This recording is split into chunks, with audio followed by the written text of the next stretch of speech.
যুক্তরাষ্ট্রের president Donald ট্রাম্পের সঙ্গে সাক্ষাৎ করেছেন প্রধান উপদেষ্টা ডক্টর মোহাম্মদ ইউনূস। প্রধান উপদেষ্টার প্রেস উইং এই সাক্ষাতের একটি ছবি প্রকাশ করেছে। ছবিতে ডোনাল্ড ট্রাম্প এবং ফার্স্ট লেডি মেলানিয়া ট্রাম্পের সঙ্গে ডক্টর ইউনূস এবং তার মেয়ে দিনা ইউনূসকে দেখা যাচ্ছে।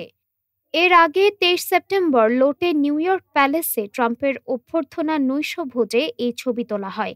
জাতিসংঘের ৮০তম সাধারণ পরিষদ অধিবেশনে আগত বিশ্ব নেতাদের সম্মানে এই নৈশভোজের আয়োজন করা হয়েছিল। অভ্যর্থনা অনুষ্ঠানে ডক্টর ইউনূস প্রেসিডেন্ট ট্রাম্পকে সুবিধাজনক সময়ে বাংলাদেশ সফরের আমন্ত্রণ জানান।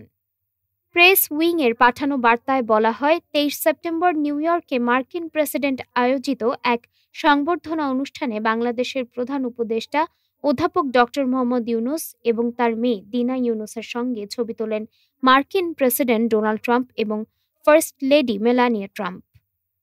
ডেস্ক রিপোর্ট, আজ বার্তা।